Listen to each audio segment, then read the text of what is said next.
So if you've always wanted to be an astronomer, but let's say you didn't major in astrophysics or, actually become one by craft, that doesn't mean you can't make some pretty remarkable discoveries of your own. And joining us to talk all about the discoveries of backyard astronomers everywhere is Elizabeth Howell from Ars Technica. How's it going, Elizabeth?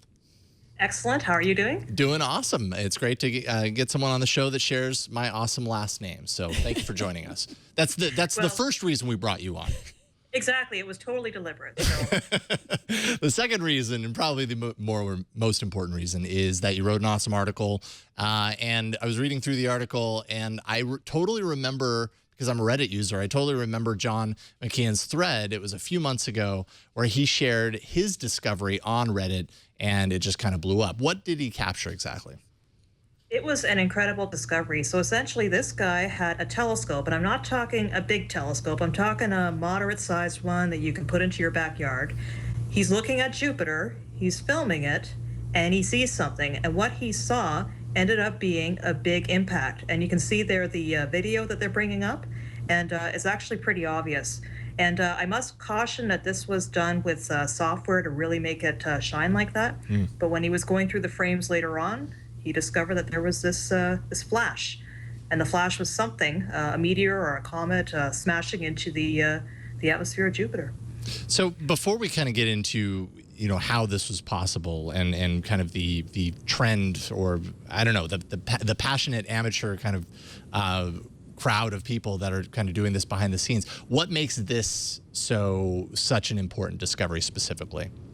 Well, if you remember back to 1994 or 93, that period, we had this big set of comets, sort of comet fragments that were heading towards Jupiter. It was called Shoemaker-Levy 9, and it crashed into the planet. And at the time, everybody was saying, oh, we're never going to see this again in our lifetime, anything crashing into a giant planet just like this. But the challenge with these big telescopes that the professionals use, and the Hubble Space Telescope, is there are billions of objects to look at, and there's only so much telescope time.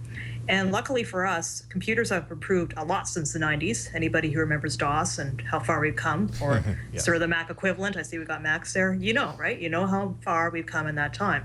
At the same time, camera technology has improved, and also because of that, we have a lot more people looking at the sky.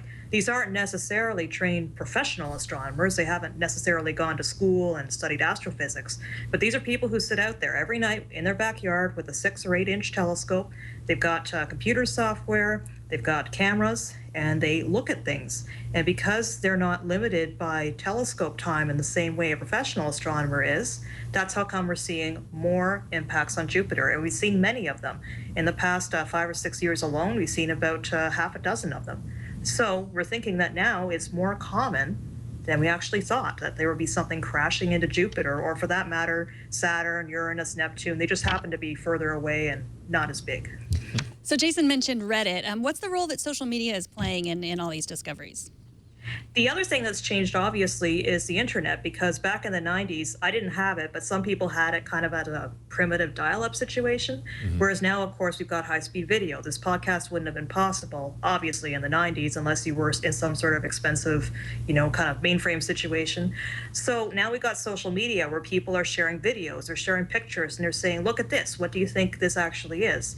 The really cool thing about it is the professional astronomers are taking an interest, and so they follow these forums, and they say, oh, that looks like it might be, in this case, a smack on Jupiter, or maybe this star that was imaged in the sky, maybe it's a supernova. And in some cases, if they're lucky enough, they can get a professional telescope to take a look at it and see what the amateurs are seeing as well. But of course, in the case of an impact, it's very, very momentary.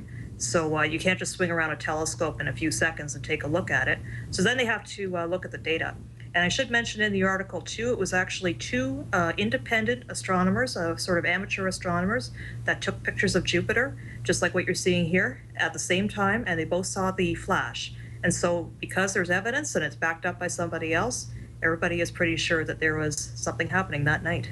Yeah, it's interesting reading through that thread and kind of the threads that it points to as well, because, everybody's talking the same language. Obviously, there's a lot of people that are just recording the skies, You know, it's every night. It's like, I've got a clear sky. I'm going to go in there with my equipment and I'm going to record the sky, because they were all kind of like trading like, man, I may have something too. What time, at what time, did this happen? Oh, I looked at my, my footage and I stopped an hour prior to that. That's a real big bummer, but they were all kind of talking the same language. And that kind of speaks to, I don't know, kind of just this general democratization of something that used to be so limited and so isolated. What exactly does someone need in order to get started on their own to kind of participate in this kind of stuff?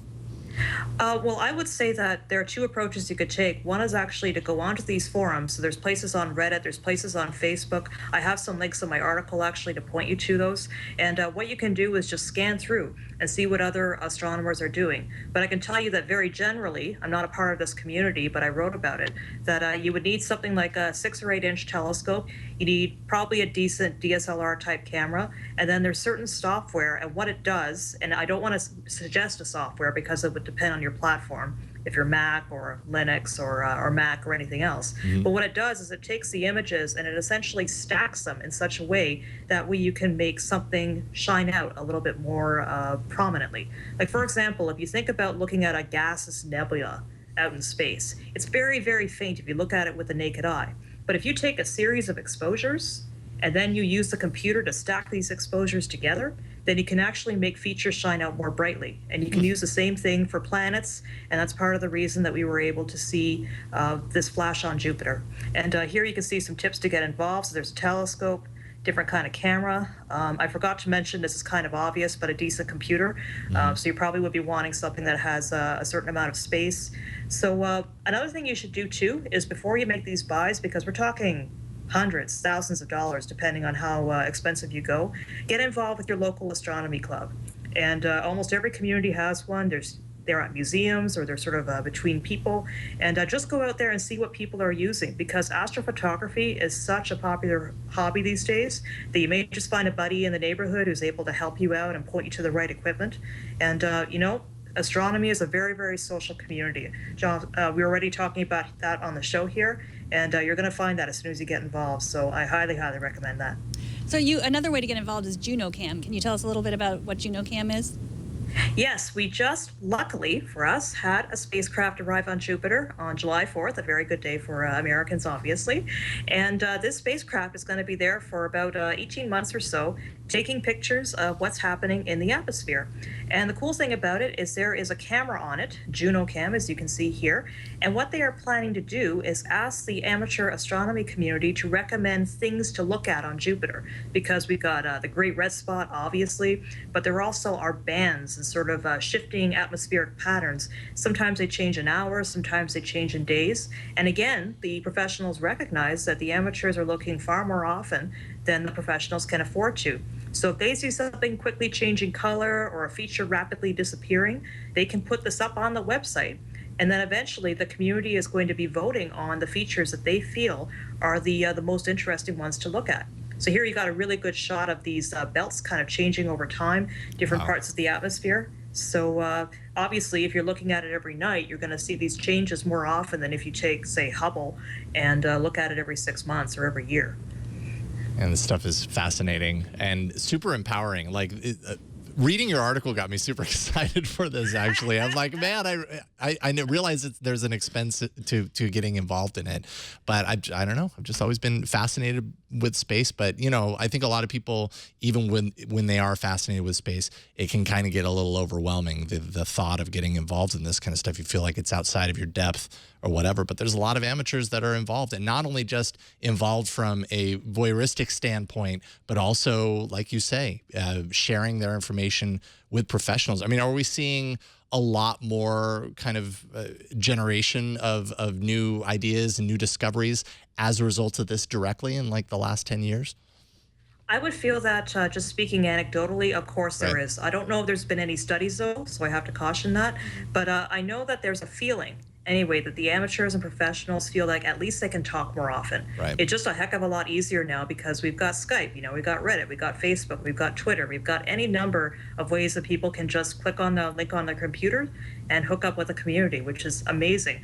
And I haven't even gotten into all the mobile technologies. I mean, now you could be sitting outside, you see something cool, you whip out your phone and you're looking at, I don't know, Snapchat, which NASA's on right now, and you might be sharing something on there. So it's just amazing the number of technological tools, the way that people can get involved. And as I said, because the community is so open anyway, it's just really fun to see this mixing. It's almost like a university community when different departments get together and have all these cool ideas. Same kind of thing with the amateurs and professionals. For sure. Elizabeth Howell, it's been a pleasure talking with you about this stuff. You're found on Ars Technica. Where do you want people to kind of follow your work, or maybe your social networks online? Well, I'm hoping my name's popped up down there. Yep. So if you look right down there, you can see my social media profile, Twitter. I post all of my articles on there. I'm on a few space websites, but this particular one is on Ars Technica. And what I'm going to do actually is right after I get off the phone, I'll repost that Ars Technica article right at the top so that people can find it. And will the link be on your website too, or what's the deal? Yeah, we'll be linking to it for sure as well. So excellent. Definitely check that out. ElizabethHowell.ca. And yeah, find her on Twitter as well. Thank you so much, Elizabeth. This was awesome. Okay, thank you very much. Take care. All right, have a good night.